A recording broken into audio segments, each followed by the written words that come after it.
What's up, everybody? Welcome to Traveling with Autism. We're entering the great city of Celebrity, Florida. We're going to cover the story of Anthony Todt, who murdered and killed his family, his children, his wife Megan, and his beloved kids. Come on, guys.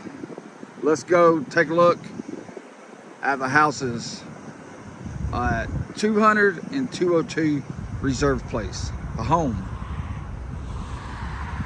that took the life for Anthony Todt. Hey guys, it's Janet from Traveling with Autism, and we are here in the beautiful neighborhood of Celebration, Florida. Used to be a Disney-owned property that Disney had done kind of like as a utopian type society for families to live in, with pedestrian walkways and Victorian homes and everything. And as you can see, it's starting to rain, so this is going to be kind of a quick video, but I want to give you the story of the Celebration murders that happened here in 2021, and tell you the story of the Todt family. Anthony and Megan Todt had 3 children: Alexander, who was 13, Tyler, who was 11, and Zoe, who was a tender age of 4. They were originally from Connecticut and were college sweethearts, Megan and Anthony were, and had started a physical therapy business and yoga business in Connecticut, but had decided to move to Celebration to kind of, give the idyllic life to their children and to kind of have sort of a change of pace, I guess. According to testimony from Anthony, he had done it because Megan was dealing with some depression, but there's different aspects to that story.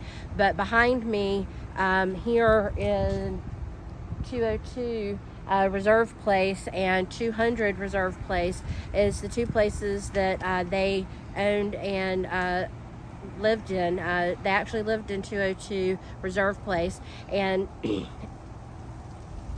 in 2020, I think it was 2020, Anthony Todt had murdered his family and had stated that it was to prepare them for the apocalypse so that they could go to the other side before the apocalypse happened.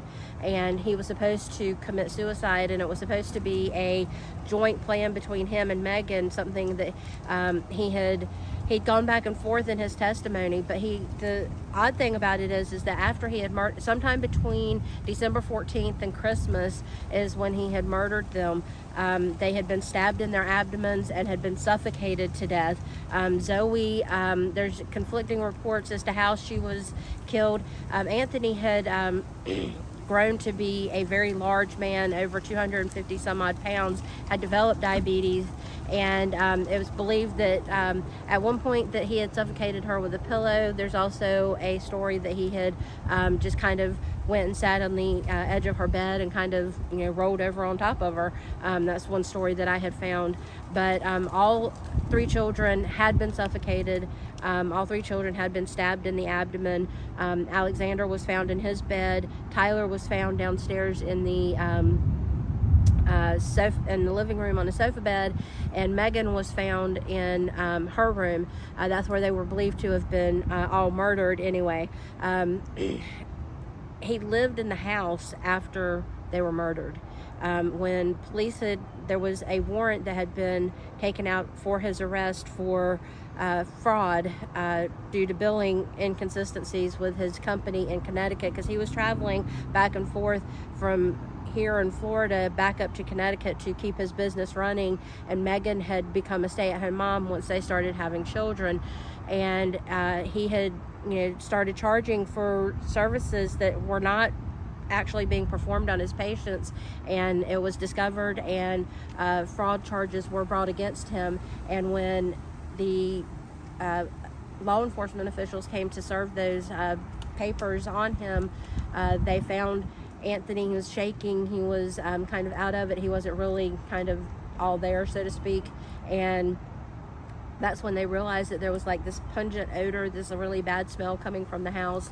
And when they entered the house, that's when they found the decomposing bodies of Megan, Alexander, Tyler, and Zoe, and the family dog, Breezy. He had also murdered the dog as well. And he had told the law enforcement officials that he had taken an overdose of Benadryl in an attempt to commit suicide. However, that did not happen. He, survived that. They took him to the hospital. He had obviously not taken enough Benadryl to really do anything. His story kind of changed over, from the beginning to when he went on trial this year. And at first he confessed and said that, he had done it to avoid the apocalypse. And then he said that it was Megan's idea, that, she had, tried to kill herself by stabbing herself in the abdomen. That didn't work, and that's why he suffocated her. And then he was going to kill himself. And then he eventually, claimed innocence, stating that Megan was the one who had killed the children, the dog, and herself, and that he had come home and found them this way, which earlier this year, 2022, he was convicted of murder, and he was also 4 counts of murder and also convicted of 1 count of animal cruelty. He was sentenced to 4 life sentences without the possibility of parole, adding a year onto that sentence for animal cruelty for killing their dog Breezy. But we were here and we saw the story, we read about the story, heard about it, and we wanted to kind of tell you guys about it. But he had taken what the law enforcement had found was, when they got there to the house, was that once he had murdered them, when I stated that, Zoe was murdered in her bed and Alexander was murdered, they were all murdered in their beds. Yes, that's true. But what he had done once he had murdered them was he had moved all of the bodies into the master bedroom.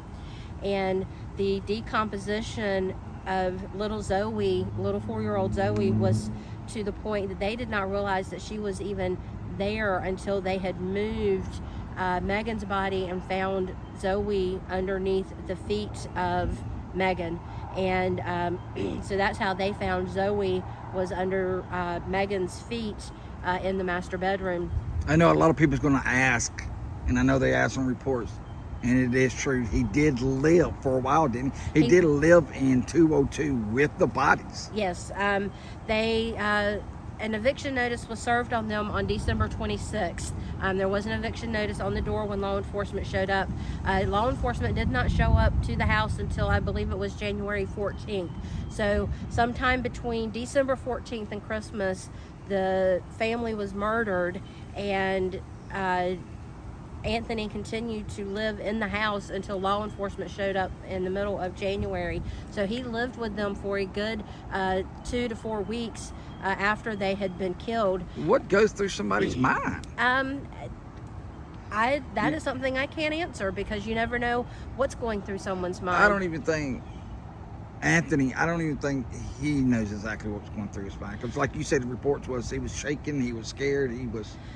Well, I think that one thing that I had read was he was considered to be a family annihilator. And a family annihilator is someone who does not want his family to live on without him, but is too cowardly, I would say. So basically she was going to ask for a divorce, most likely, probably. I don't know. I don't know. I don't know of any reports of that, of a divorce or anything like that. I think that he just became overwhelmed with everything that was going on with the fraud investigation. He was probably afraid of going to jail for that, and because when they lived in Connecticut, they were considered to be very friendly neighbors. They were very involved in the community. However, when they moved down here, in the years that they lived down here in Celebration, they were considered to be kind of a quiet family, didn't really get involved in the community like they were in Connecticut. And Anthony blamed that a lot on Megan's depression, and stating that she just, kind of did not want to be involved down here. I think that maybe... So Megan didn't want to live here. I think maybe Megan did not want to live here. I think maybe she wanted to be back in Connecticut with her family and friends. Have you read any reports of what led them here? I think that what led them here was Disney. wanting to be part of a big Disney family. He was known as a Disney dad. He was that's one reason they say that he started billing for services that weren't provided, was so that he could take his family to Disney World on quite a few trips, apparently, because he knew the kids loved Disney. So they did go to Disney World a lot, and that's what brought them here. Celebration Florida has been here for 26 years. Now, while again, it's not owned by Disney anymore, it was originally started by Disney, and it was originally built by Disney, and it is a beautiful, absolutely gorgeous neighborhood. Beautiful homes, very well kept, manicured lawns, and the houses are very well kept. Landscaping is beautiful, and it looks quiet and looks peaceful. Yes, it I was. wouldn't mind living, I do believe. Yes, And it was peaceful until that day. it was peaceful until that day. And so, you know, that is the story of the Disney murders, the Celebration murders here, and the family annihilator, Anthony Todt, and Megan and Alexander and Tyler and Zoe Todd and their dog Breezy. We believe the family or the Megan and the kids have been taken back to Connecticut and buried there in their hometown. We just were in the area and wanted to tell the story, and so that is what happened with the story of Anthony Todt. Thank you for watching. Click like, subscribe, and we will talk to you later.